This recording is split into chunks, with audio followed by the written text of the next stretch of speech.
Welcome back to the Politics with Paul podcast, your home for nonpartisan discussion of political science and civics. I am your host, Paul Rader. I was going to wear this hat here because the University of South Florida is going to the NCAA tournament for men's basketball, but it's kind of screwing up with the lighting. But I just had to get that out of the way because I, as a huge fan of my undergraduate alma mater sports, am super excited for that, and we've got March Madness upon us. Anyways, today we're going to talk about blame, both sidesing, and whataboutism. These interrelated concepts are things I think about often in these lines of work of civic education and depolarization. The vast majority of political disputes often center on these issues, and no matter what political issue is at hand or group or party is being talked about, at least one of these concepts of blame and both sidesing and whataboutism crop up. Whenever we come across problems we're trying to solve, we naturally want to find some source that is at fault and blame it for all of our ills. And if we just fix that source, and it almost always seems to involve a nefarious person in our minds, we'll fix that problem and everything will just be hunky-dory. Whenever we are invested in an argument and strongly believe we are right, we often get mad at an outside source trying to give credence to other viewpoints, and we accuse such sources of, quote-unquote, both sidesing a debate where two sides of an argument are given a false equivalence. And whenever somebody accuses us of being at fault for something or doing something wrong, we often turn around and say, yeah, but what about when you did that same thing that one time? Whether we admit fault but our pride is hurt, or we believe that the accuser is wrong, it's a very common thing that happens in politics. But here's the thing. These aren't necessarily always wrong attitudes to engage in. Sometimes there is one thing or person that is primarily, if not solely, to blame for a problem. An accusation of both sidesing an issue might be true because one side may not have a leg to stand on and we're just being centrist for the sake of being centrist. And whataboutism might be reasonable if the accuser is a complete hypocrite in what they are complaining about. But even so, blame, accusations of both sidesing and whataboutism sometimes aren't the right approach, or they may be justified, but still unhelpful. So when do you know that one of these things is the right thing to do? That's a very difficult line to draw, and there's a lot of subjectivity to it. But these are problems that we need to address because I believe they are prominent reasons for the stark divide we see in politics today. So I want to explore that some today and hopefully contribute to a solution down the road. This is admittedly a much more philosophical topic than a lot of the episodes we have of Politics with Paul, but the philosophical and the practical are both critical to engage in. So let's get into it and see where this goes. First of all, the blame game, the propensity for pointing fingers. Whenever we see a problem, whether this is real or perceived, our natural inclination is to want to try to fix it. There's nothing inherently wrong with that. If there's a problem, we don't want it to be a problem anymore, so we're going to try to figure out what's causing that issue. But sometimes we're not even concerned about why the problem is there. We just see a problem, or what we think is a problem, and we go and try to solve it. And so that's natural human inclination as a huge source of why we see a lot of blaming in politics, because blaming is everywhere in politics.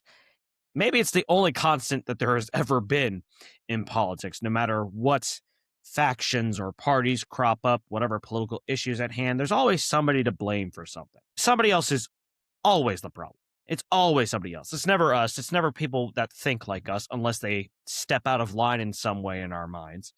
So maybe it's Republicans always complaining about Democrats, Democrats always complaining about Republicans. Maybe independents are complaining about both Republicans and Democrats, and maybe Republicans and Democrats are complaining about independents.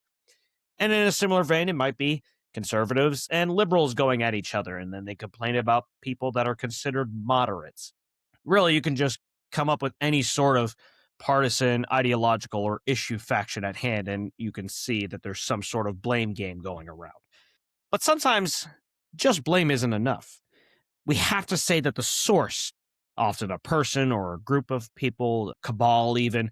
They're evil and they want to destroy everybody. It's not about, that they think that this one thing might be right. No, they're just stupid and dumb and evil, and it just can't be trusted. So you see that all the time, and blame is often fraught with biases. We believe so strongly that we are right, that we can't possibly be wrong. And it's uncomfortable to even admit we could be wrong, let alone when we are wrong. And look, it happens to all of us. I don't necessarily like admitting that I'm wrong. We want to be right. And there's not anything inherently wrong with that, but sometimes that goes too far and it drives a lot of our interactions in politics, and we try to quote unquote win at everything. And we're also not inclined to look at nuance. It's an either or proposition always for us, because nuance takes a lot more brain power to think about. And usually it's not conducive to winning because people don't want to think that hard. They just want to say, this thing is wrong, this thing is right. I like this thing that is right. And it's also the fact that humans naturally engage in in-group, out-group dynamics. There's always our in-group, our people that they always get everything right. And if one of them steps out of line, that's just an exception to the rule. They're not really one of us, some other sort of excuse. And then if somebody in the out-group happens to do something right, well, they're an exception to the rule, or they're one of the good ones, as you sometimes will hear. Now, there's nothing inherently wrong with wanting to be part of a group because it's natural for humans to do that. We want to belong to something. And so we create these dividing lines, which often go too far, but we create these dividing lines of, well, this group is more like me. I feel safe with them. We all want to find people that have common interests to us, even outside of politics. But again, this in-group, out-group dynamic often is very problematic. The out-group is always a problem. It's not the in-group. There might be certain individuals that buck the trend or the exceptions to the rule, but they're few and far between. And when it comes to blame, we're not really incentivized to say, I was wrong, or I could do better, or my group is wrong, or my group can do better. Unless we absolutely have to. Like if it's conducive to us winning elections or policy battles. But oftentimes, admitting some sort of fault, even if you're not taking full blame, it's usually not conducive to winning elections, because most hardcore voters who are having an outsized influence on politics, so the very partisan or the very ideological, they're the ones who participate at outsized rates. They're the ones who are having an outsized impact on politics. So sometimes it feels like people are much more partisan or ideological than they actually are, because the people who are less given to a party or an ideology, they don't participate nearly as often in elections. And so because of this issue of the most rabidly partisan and ideological and opinionated having this outsized impact, it makes us, not just those voters we're talking about, but people who are trying to court those voters, far less likely to accept any blame or responsibility, and far more likely to want to find blame elsewhere. So it's always, quote unquote, the other side. Or maybe it's even the faithless members of our in-group. So a lot of times you hear Democrats complain about Democrats in name only, or dinos, and you hear Republicans complain about Republicans in name only, or rhinos. It's that no true Scotsman fallacy. Oh, they're not really part of us. They're actually making things more problematic. They are working against our own goals, even though they say that they want our interests at heart. And it's part of this whole problem with the obsession with winning, and we can't even give up an inch. To consider that we might be at fault is anathema to us. It might even be considered immoral, because a lot of very partisan or ideological people have highly moralized attitudes where they not only think they're right, but they think that they are morally just, and that's even step outside just a little bit would be immoral of them to do so, because they have figured out everything. They have figured out everything that is right and just in this world. But look, it's not realistic to expect anybody to never once blame somebody else. So when it comes to this question of whether we should engage in blaming, it's going to happen at some point.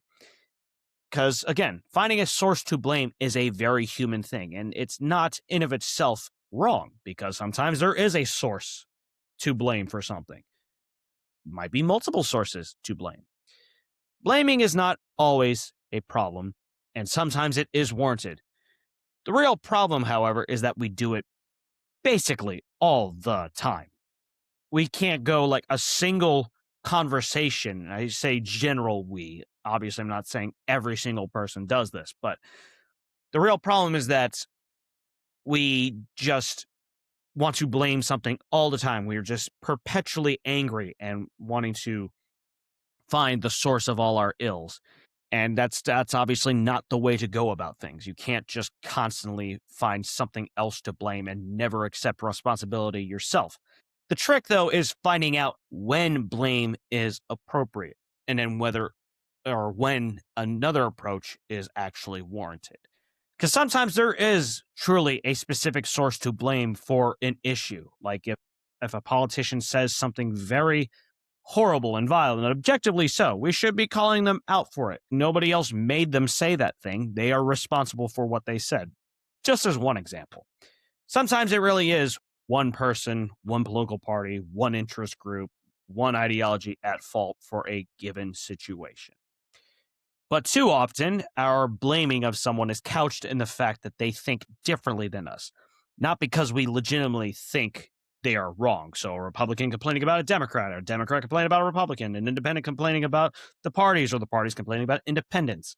It's a lot of times not because, we actually think they did something wrong. Or we may think they legitimately did something wrong, but we're still only complaining about it because they have different political views than us. And if you're always solely blaming somebody else, you're always blaming other people, it's always only the other side, quote unquote, or people that are not truly part of your in-group as you've deemed it, that they're not towing some line that you made up in your head. If it's always somebody else that's causing the problem, it might be time to take a look in the mirror, because it's not always going to be somebody else's fault. At some point in time, because we're humans and because we are naturally flawed, we're always going to be at fault, or we all have at least something that we're at fault for.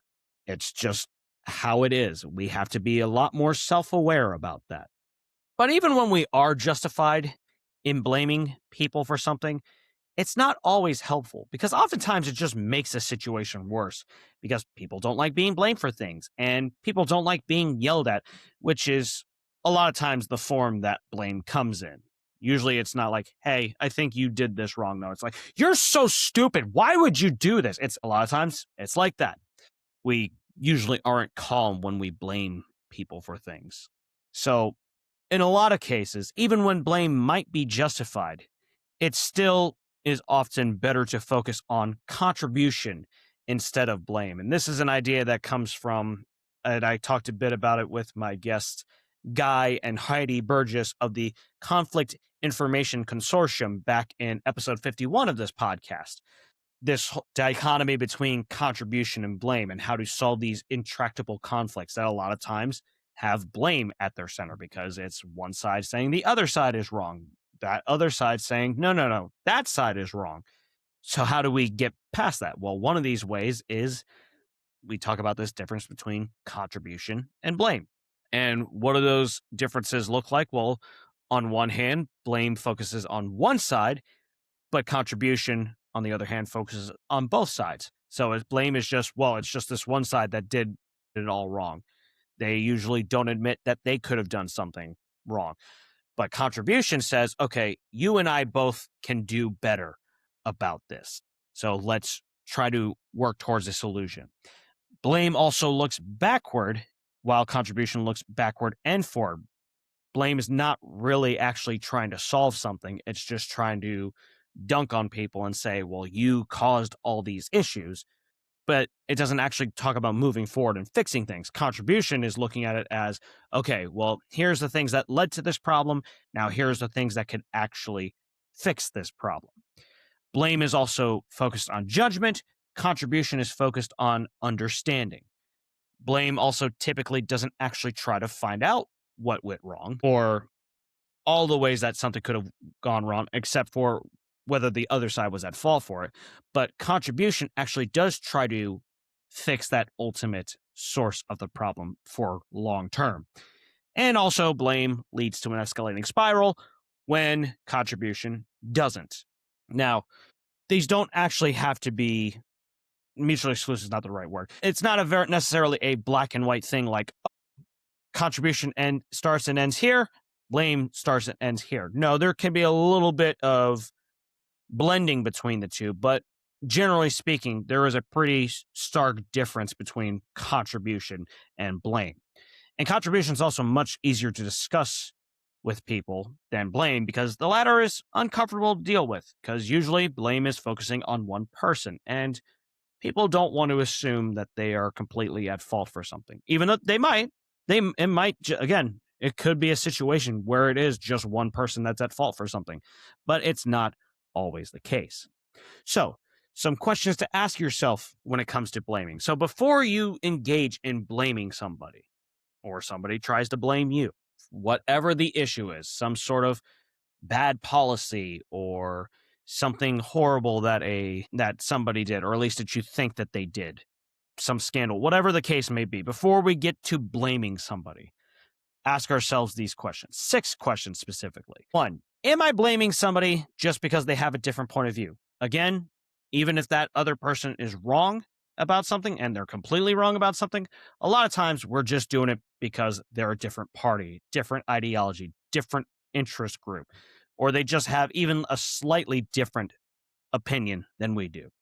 Question 2, even if somebody is at fault, were they genuinely trying to do the right thing? Because a lot of times when we blame somebody, we assume that there's something nefarious going on, that they're trying to screw other people over, when that's not necessarily the case. They might have been genuinely trying to make a good policy. They might have just been trying to do what they thought was right, but it ultimately didn't lead to good things. It led to worse policy or a worse situation of some other sort. It might be the case, but they could still have been genuinely trying to do the right thing, because a lot of times we like to think that what we believe is right is objectively correct, but some other people obviously think that their sense of things is right. Maybe it's not as clear cut and dry what is the correct course of action on something. Question number 3, even if somebody else is mostly at fault, is there something I could have done better? So maybe that one person did make a very bad policy, but maybe there was something I could have done where I could have brought up a potential unintended consequence. There might have been some sort of unintended consequence that I missed out on that I could have told them about that might have actually convinced them, hey, this policy is bad. Or maybe they were trying to put through this policy, they were voting on this bill, and I lashed out at them because I felt so strongly about my side, and that just turned them off to wanting to hear any sort of criticisms about their bill that they supported. Maybe if I was more approachable and wanting to actually engage with them genuinely, maybe they could have actually heard something out and made a better policy. Doesn't stop them from making a bad policy or being at fault for that bad policy, but it still goes to show, okay, well, there's still something I could have done better. Question 4, could I approach blaming somebody else with different language or a different attitude? Like I said, blaming oftentimes takes the form of yelling at somebody and saying that they're so dumb and terrible for doing something. But what if we said, like, look, man, this is, or woman, or whoever, if we go to them and say, look, this is not the way to handle things. Here's what you should have done instead. You technically are blaming them, but you're trying to do it in a much more approachable, non-aggressive fashion than a lot of times the form that blame takes. Question 5, even if I didn't contribute much to a problem, could I at least consider ways I contributed to a misunderstanding or different expectations that led to a problem? So you might not have, they could still be mostly at fault, and you might have had the right approach of trying to tell them, hey, this thing is not the right thing to do. But maybe the way you said it was in a way that they misunderstood. Maybe you had a reasonable misgiving about a bill they wanted to vote on, but you didn't really do as good of a job of explaining why you had that misgiving. And so they didn't really understand what it was you were trying to say. That could be part of the problem. That's not necessarily saying, oh, well, you are actually the one who screwed up. No, it's just saying that there is something you still could have done better. And in question 6, could perhaps nobody be at fault, but rather it's the ways we communicate or set expectations or structure an organization that created a problem or prevented a solution. So maybe the policy itself wasn't bad, but the ways we implemented it were bad. Or another organization implemented it was bad. Or we both talked past each other and we didn't really understand what the other side was trying to say. So we didn't ultimately come to the best policy, the best bill we possibly could have come up to. Or maybe we didn't tell them exactly what it was we were looking for in that policy. And so there was just a miscommunication there, and we didn't really realize what the other person was ultimately looking for. Again, these are a lot more nuanced questions, and we don't necessarily want to deal with nuance because it can be very uncomfortable. But these are questions that we really need to ask ourselves and each other. Now, how about both sidesing? And how often does that happen? So in a lot of debates, in the interest of being impartial and nonpartisan and non-ideological, you want to strive to talk about what both sides believe in as level a manner as possible. Now, of course, not everybody wants to do that because some people are very gung-ho about one side of an issue or one side of a policy or a debate. But in cases like mine, for example, whenever I talk about debates on this podcast, I try to give both sides and what they think as much credence as possible without actually supporting one side or another. And I might have opinions on these debates that I brought up. Like, for example, should we have maximum age limits on our elected officials, or should there be term limits on these officials, or should we change the timing of elections and make them more uniform, where all the general elections are happening in November of even numbered years, for example? I have some opinions about these things, but I try to keep them out as much as possible and just say, hey, look, this is what side A thinks about the issue, and here's what side B thinks about the issue. And you'll see that a lot in media that is trying to talk about an issue. Now, sometimes they're still biased, and you could still see that bias leaking out. But in a lot of cases, you still see them try to say, well, here's what somebody else thinks. Here's what this other person thinks. And so you try to get as much of a balance as possible when you're talking about the veracity of said arguments. But when you try to stay balanced, you sometimes run into accusations of what's called both siding, where basically both sides of an argument are given a false equivalence. And that can manifest a couple of different ways. Maybe the arguments themselves are being given a false equivalence, and one side may be subjectively or objectively completely wrong, or much more wrong than the other side is. Or the actual people behind the arguments are being treated with equivalence when one group or the other is mostly or completely wrong. And a lot of times these accusations of both siding are illegitimate or just based in people's biases because they already have a very staunch opinion on something. Some people, especially when they get heavily invested in a political issue, are just so blind by bias that they can't accept that anybody else may even have a valid point, let alone that they're possibly correct to some extent in their opinion. It's kind of like that meme of, worst person just made a great point. Yeah, sometimes even the people we hate most, every once in a while they can say, like, you know what? I didn't think about that. That's a good point that you brought up. It happens. Many people also can't distinguish between a fact and an opinion, and they think that they and only they have all the facts, while the other side only has opinions, if not outright false info. And there have been quite a few studies that have shown, and I've highlighted a couple in previous episodes of this podcast, studies that have shown that many people are poor at distinguishing fact from opinion statements. And people think that what they believe is inherently correct and that they found all the evidence that shows that, even if they're cherry picking all of this supposed evidence that gives them or their side credence. And it also, both sidesing ignores a lot of cases where there are two or more than two sides to an argument. It's another one of those instances where where we're not given towards nuance. We have to work to want to understand nuance. Sometimes there are three sides to an argument, maybe 4, 5, could be more than that. But problem is, we're often incentivized to group every even slightly opposing view into one giant conglomerate of wrong, because it's easier for us to think that way, and also because we're trying to win elections and policy battles, so it behooves us to try to make things that simplified so we can try to generate support for our side of the issue.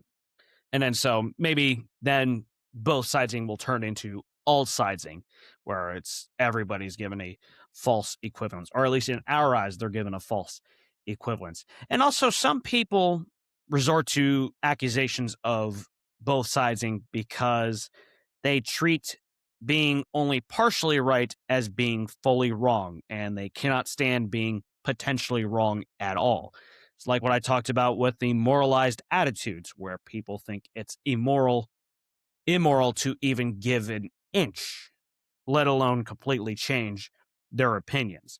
So they think it's just that they shouldn't ever, just like how they don't want to accept any sort of possible blame for something, they might just want to never acknowledge that the other side may have a point about something. And so they'll say that you're both sidesing an issue because they don't have any legitimate arguments on their side. If they did, I wouldn't think the way that I do, which it sounds silly when you say it like that, but that is really how a lot of people think. And you know what? It happens to all of us. I'm not going to pretend that I haven't done that. It happens to all of us. But for some people, it's a very chronic attitude. And also, some people, quite frankly, just don't want to be accountable for their actions. They want others to be accountable for their actions, but forbid that we take any responsibility for anything we say or do.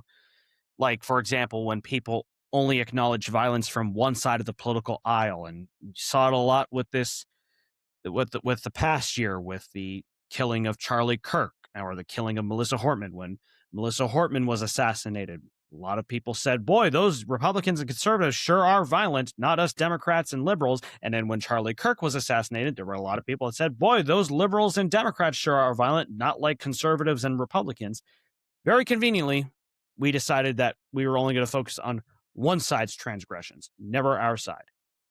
And that happens all the time with all parties, or even people that are not of a party, or every ideology. It happens quite a bit. And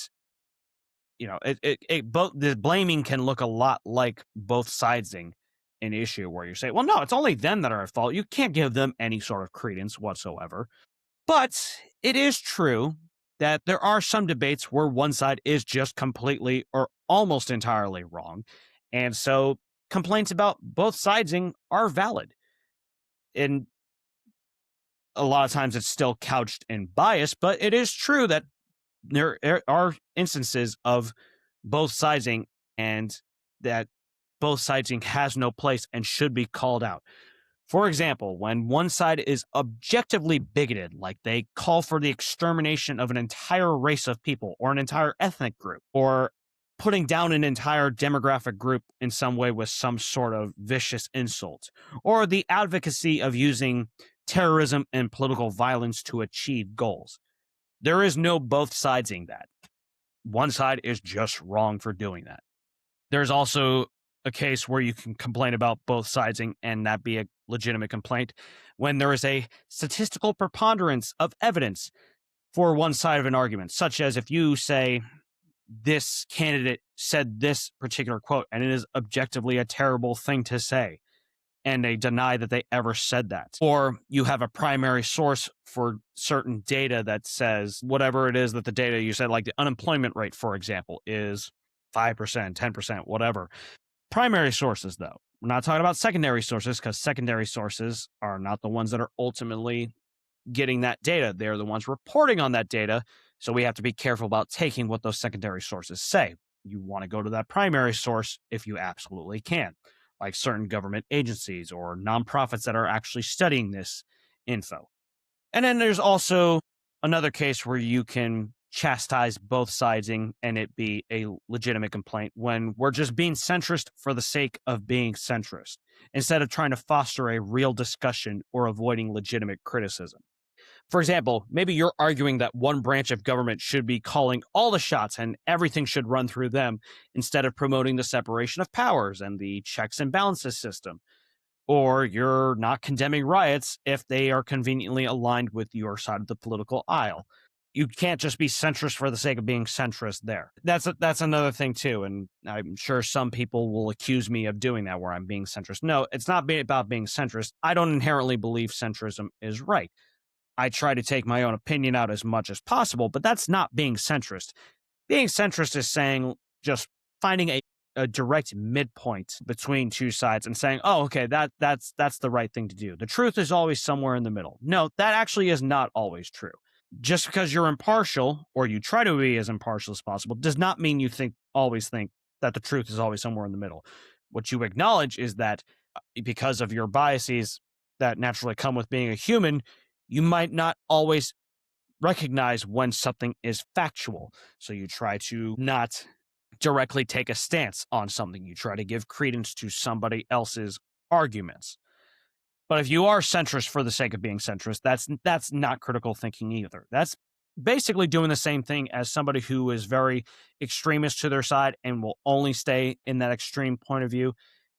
It's a similar kind of entrenchment. Just being centrist for the sake of being centrist does not solve anything. It has to be towards actually fostering a discussion or trying to get people to come to the table so they can at least talk about their differences in opinion. But the problem is a lot of those situations can seem like obvious instances of both siding when they're not actually obvious. It's our biases telling us, because we have figured everything out, we are so right. That other side has no legitimate arguments. And if somebody tries to act like we both have legitimate arguments, they're just both siding things. They just don't want to step on anybody's toes. They want to avoid legitimate criticism. Problem is, a lot of times we don't really recognize when that's happening, at least not from an objective standpoint. Sometimes we think that there's bigotry when there isn't, or accusations of bigotry are used for political gain, or somebody else is being unintentionally bigoted and not thinking about how they come across that way. Now, does not mean that those people aren't, that they don't warrant criticism. They do, because they're still saying something bigoted, but you might also try to take a different approach and say, look, man, that is not the way to think about something because of X, Y, and Z. And maybe you can actually convince them and they say, I never thought about it that way. I didn't mean to make anybody feel like they were being targeted. And so they might correct their behavior instead of perpetuate that behavior down the road. Sometimes we're convinced that our interpretation of statistical evidence is right, even when it could be flawed. And one way you can look at that is if you look at unemployment rates, we'll use that again, and you say, oh, 4% or 5%, that's pretty good. But like a year ago, it was 3%. And so it's gone up. But maybe you're just thinking about that specific number and you're trying to argue against somebody who's saying that the unemployment rate's getting worse.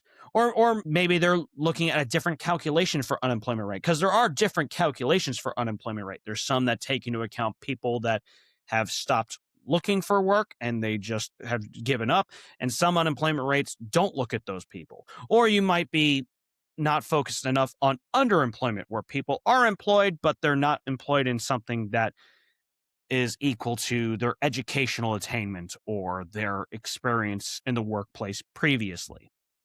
Or if you look at unemployment versus employment rate, if I looked at it where, let's say, it's 8% unemployment, well, that's not good. But if you flipped it around and looked at it, oh, well, it's 92% employment, that sounds great. But that's why we usually look at it through unemployment rate. A, because we focus on the negative overwhelmingly compared to the positive, but also because of that whole standardization of we want to look at it through unemployment rate the whole time instead of employment rate. But people can twist data around to say whatever they want it to say. Statistics might not ever lie, but they can definitely mislead and be misinterpreted. And then other cases where both sidesing might seem obvious when it's not. Sometimes when we complain about centrism for centrism's sake, it's not actually centrism for centrism's sake, but it's trying to actually foster an environment where we legitimately discuss something and come to a conclusion. Even if that person trying to be centrist really does have staunch opinion one way or another, but they might be trying to put their bias aside and say, look, let's actually come to some sort of discussion and agreement here so that we can actually move forward.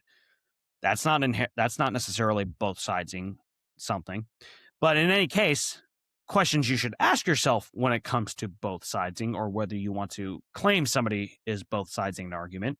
Number one, ask yourself, could my side be much more in the right while still having some faults in a situation? Now, that sounds a little similar to what we talked about with the blaming, but it's still looking at it from the lens of, well, both sides have some merits. Not necessarily saying somebody's at fault for something, but just that somebody is much more right while somebody else is much more wrong.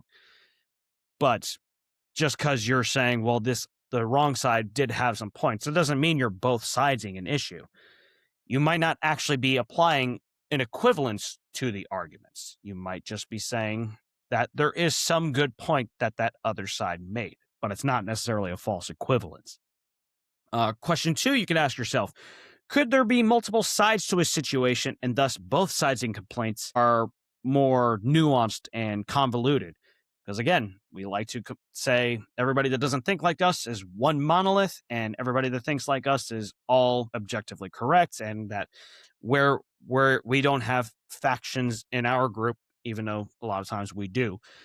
So you might have multiple sides to a conversation and to a debate. And so trying to give credence to all of them that can also be very difficult, but you're still trying to understand everybody else's arguments about something. But you're not trying to say, oh, they're all equivalent. You're not giving everybody the same value on all their arguments, but you are saying that this is what they believe. That's a lot different when you're saying, like, look, this is what this side believes, versus saying this person's got a point because of this, and then this other person's got a point because of this. Those aren't quite the same thing. Question 3, do I really believe it's a one-sided issue, or do I just not want to take accountability for my action or the actions of my side? So maybe we say, oh, people are that's just a both sidesing. They're not being genuine about their arguments. They're trying to give a false equivalence. Or is that the case? Or is it really just we don't want to take accountability for our actions, or we don't really want to critique our opinions because that means we might have to admit that we were partially wrong. And so that we find that a threat to ourselves for some reason because we think we've already achieved the pinnacle. But that, this idea that theoretically people realize, oh, they could always get better. But when it comes to politics, a lot of times the attitude seems to come across that we already think we've achieved our best and are completely correct and have figured everything out. We've researched everything and our biases are not coming into play here. Question 4, is one side factually wrong, or is my perception of wrong really due to biases and opinions? So if I'm a Democrat that looks at Republicans and says they're wrong, or a Republican that looks at Democrats and says they're wrong, and I think anybody trying to give credence to the other side is just being both sides are. Well, is that necessarily true? Did I really is everything I believe factually correct, or is it something that I've ultimately come to the conclusion of based on my interpretation of something, it's correct, but I could still possibly be wrong? And then lastly, could the other side have a point, even if they are mostly or fully wrong? That's not both sidesing. A lot of times, in many cases, even when one side is mostly right, there is still something that they are a little bit blind to. And the other side, even when they're mostly wrong, might have a point about. It happens. Rarely is somebody 100% right on something. And certainly nobody is right 100% right 100% of the time. So lastly, I'm going to talk about whataboutism. Whataboutism is the deflection of criticism from an initial accusation by counter-accusing that opponent of a similar or worse case of wrongdoing. And now sometimes that wrongdoing is relevant to the original accusation. When one side is accused of political violence, for example, and they throw back, yeah, but your examples of political violence are worse. It's about the same thing, but you're trying to debate about which side is worse about that issue. Or it might be something that is completely irrelevant to the original accusation. So you might criticize one party's scandal, but then you're countered with a complaint about a scandal about something completely different. Like maybe you're talking about, oh, well, this person here in party A, they were convicted of embezzling funds. And then that other side says, well, yeah, but your guy was convicted in a sex scandal. I mean, those are two very different things. And both might be very valid complaints, but they're two very different things. And it's really just about whataboutism. It's not actually about correcting anything. And this whataboutism is a very heavily favored tactic by politicians of all political stripes to try to win, quote unquote, win arguments. But like with other logical fallacies, you're not actually winning anything. Even if the other side doesn't have a comeback to your counter-accusation, to your whataboutism, it does not mean you won anything. It just means that you're both being kind of petulant here, or at least one person is being petulant here. And usually this whataboutism just keeps going back and forth without trying to address problems, and it leads to this culture of one-upmanship that we constantly see, where it's just, your side is worse. No, your side is worse. But your side also did this. No, your side also did this. And it's just going to keep going back and forth without any end in sight. It's not actually trying to fix anything.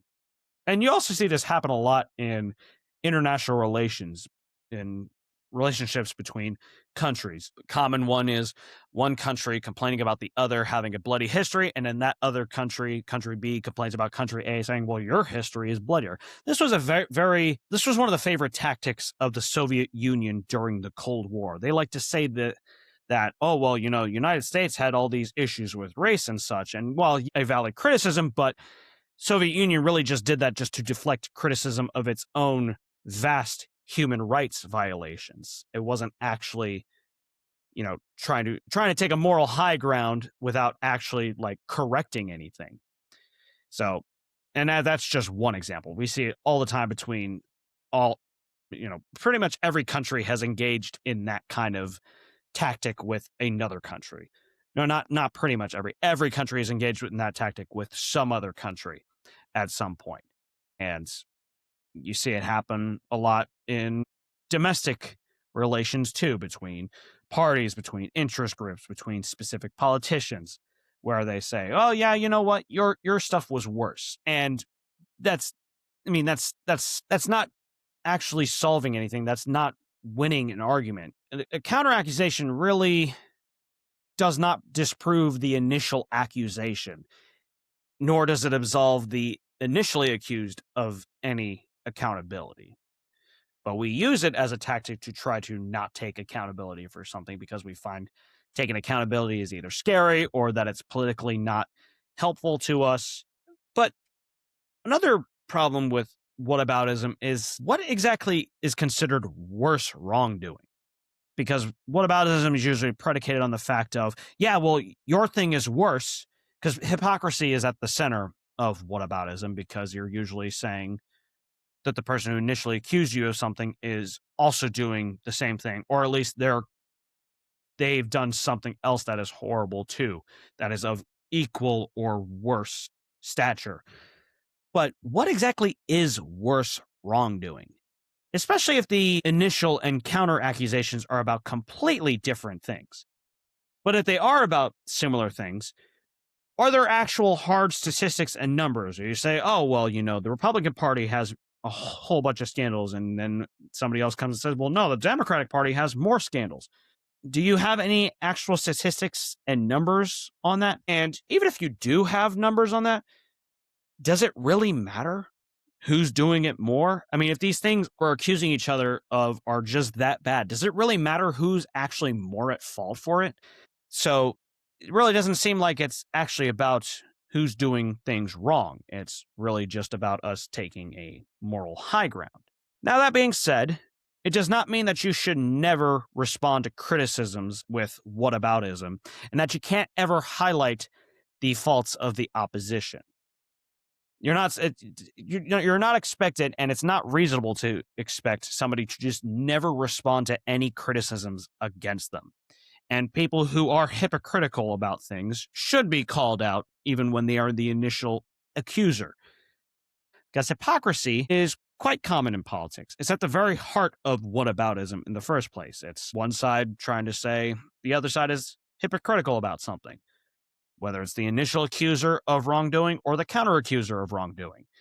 You're initially complaining about somebody, oftentimes with accusations that you or your side are just as guilty of as the initial accuser, or you are complaining about somebody by saying that they are more guilty of the problem that they just complained about, or are worse about being problematic in general. So you're not really, is there really a moral high ground there if, both sides are being hypocritical about it?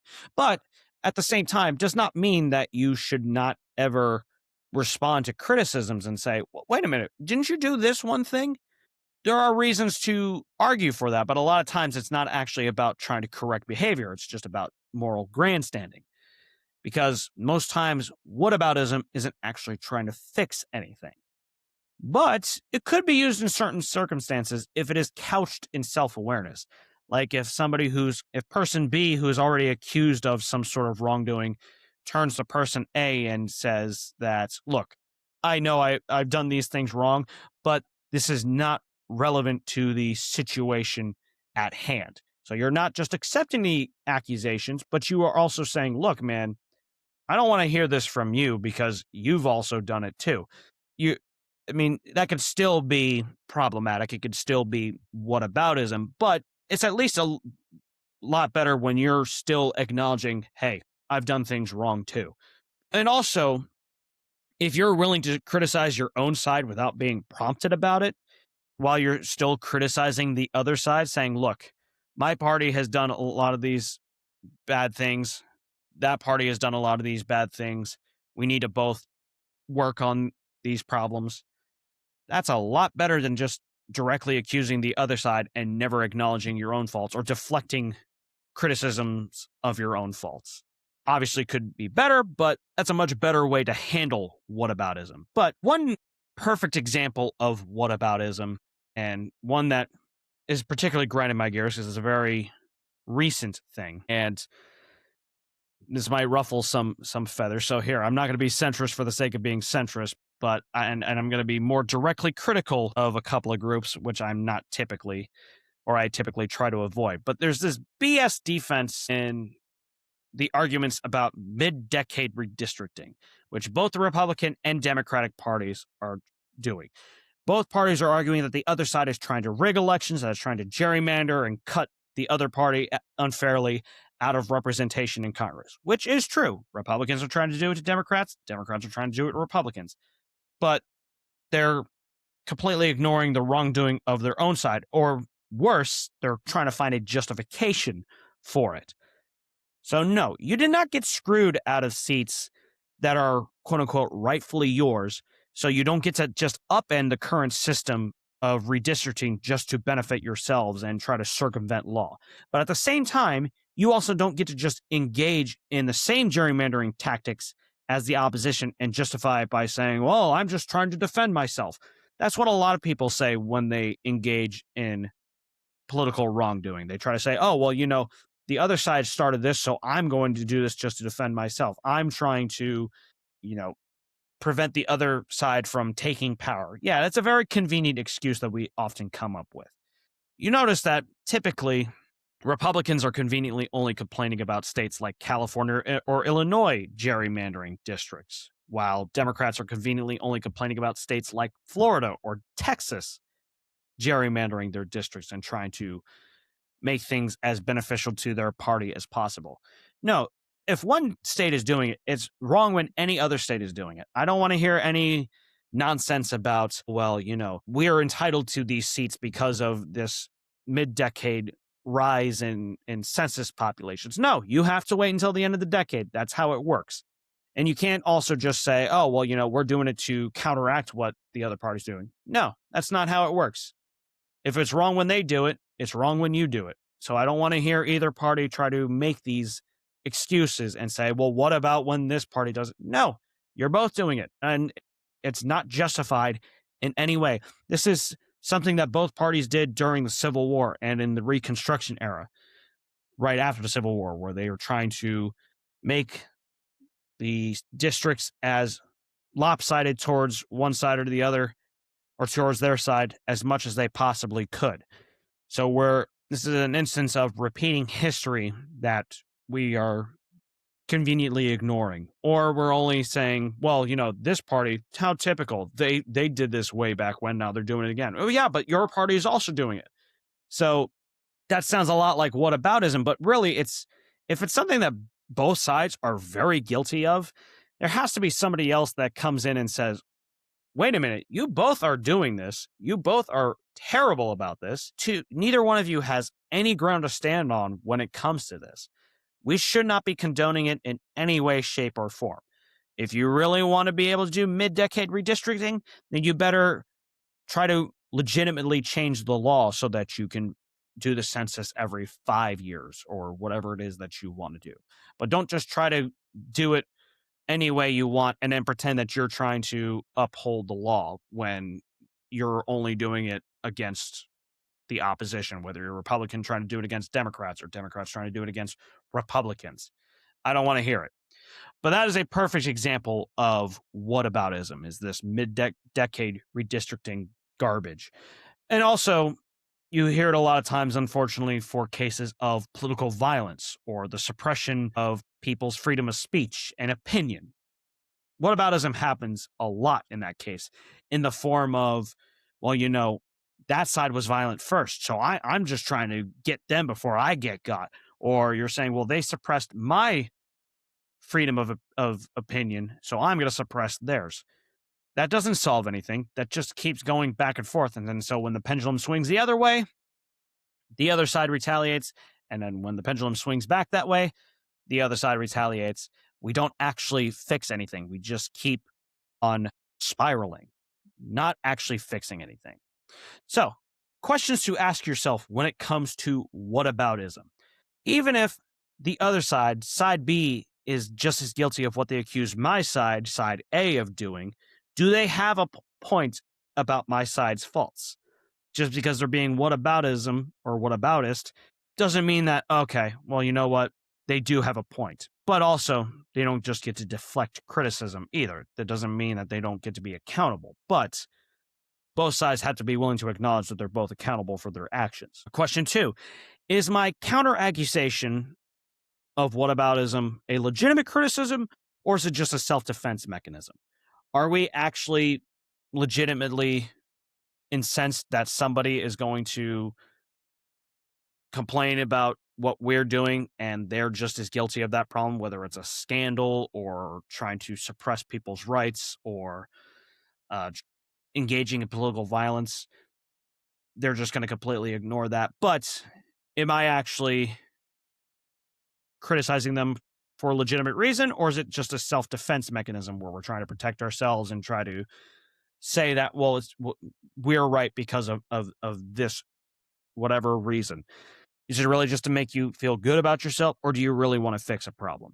Question 3, am I actually trying to correct bad behavior through counter-accusations? We're saying that side that accused me of something, I'm trying to actually make them better. Or am I just trying to win an argument or feel good about myself?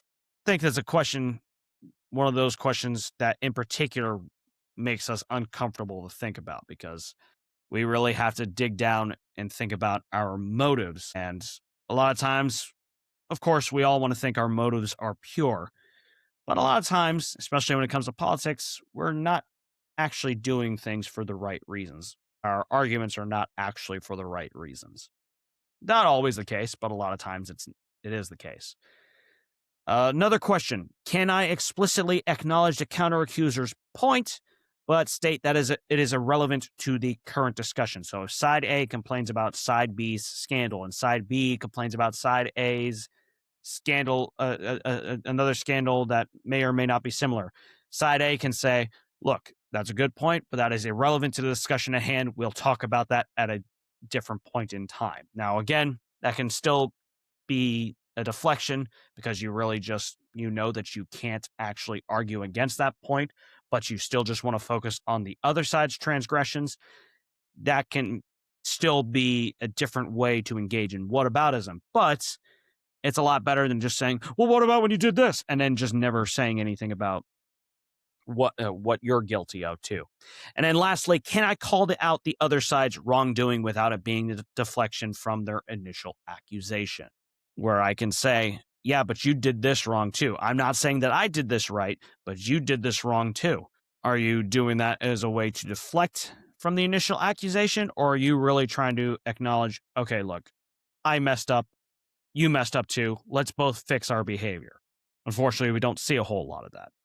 But moving forward on how to deal with blame and both sidesing and whataboutism, these are obviously not easy things to fix because most things in politics are not easy things to fix. A lot of times, also, whether they are happening can be subjective. Is somebody really both sidesing a debate? Is somebody really engaging in hypocritical whataboutism? Is somebody really trying to blame somebody else for something and not take any accountability? That isn't always a very easy thing to point out objectively. And so this talk was kind of more of a starting point of how to address these issues. I'm not naive or arrogant enough to believe that this single podcast episode is going to be the solution to these problems and that it's going to fix all these issues with political discourse. Of course not. But I do hope that it at least contributes to a solution to these problems, or at least makes these problems of blame and both sidesing and whataboutism, it at least makes these problems a little less of a problem, helps alleviate these issues that arise from it and that make political discourse more toxic. Hopefully it fixes those issues or helps contribute to fixing those issues, I should say. But ultimately, if there's one thing that this episode is all about, it's this. Are we actually trying to fix an issue, or are we just wanting to be right? Are we really trying to make a problem not a problem anymore, or are we just morally grandstanding? Are we just trying to win an argument? And a lot of politics involves that question. In many cases, we tell ourselves that we're trying to fix the problem when we engage in blaming and both sidesing or complaining about both sidesing or whataboutism, when it's really just about making ourselves feel better. And I'm not going to pretend that I haven't done that. I've definitely gotten in conversations where I got my feelings and then I wanted to try to one up somebody, and then they did the same thing, or maybe it was just me that was at fault the entire time. Maybe it was the other person that was at fault the entire time. Look, we're all humans and we all can make these mistakes. We can give each other a little bit more slack than we normally do. Because a lot of times we think the worst of each other when we're engaging in debates, when really we're just misunderstanding each other, or we're getting our egos bruised and we're not actually trying to help solve a problem. So moving forward, let's ask ourselves those questions I mentioned throughout the episode and more. And this is a point of advice for me to follow as well.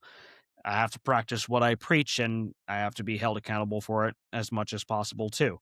It's okay to admit that you're wrong, though, even if it's not incentivized to admit that you are wrong or that you could possibly be wrong, let alone when you are wrong. But we could solve a lot of our problems by acknowledging that we could be wrong, or when we are wrong, or when somebody else has a point about something. We could do that a lot more often, and I think you'd see a lot better political discourse if we started to engage in those things. If we engaged less in blaming, we complained less about both sidesing, even when we really think that our side is right, or engaged less in whataboutism, but I think we could all do a lot better in trying to find where that dividing line is if we talk to each other a lot more and we're more willing to honestly engage with each other. So let's all try to strive to be better in those regards. So that's going to do it for today's episode of the podcast. This is kind of one of those things that I kind of had not a working theory, but it was just kind of something I'm trying to work through in my head and sort of workshop it in this podcast episode and see what people think. And if there's any good feedback that could come out of this. I mean, of course, there can be good feedback that'll come out of this. Any feedback on it is appreciated. So, but that's going to wrap things up for today's episode of the podcast. As always, thank you so much for listening. Please like, comment, share, and subscribe to the podcast. It's on YouTube, Spotify, and Apple Podcasts. Maybe it'll be on more platforms in the future. And my links in the comments, my Facebook, LinkedIn, medium.com profile. I'm going to start writing on Substack soon. My 5-day educational email course about how we can all better depolarize politics, and my website, and my email address that you can reach out to me at. So we're going to cut things off here. As always, thank you all so much for listening, and we'll see you next time.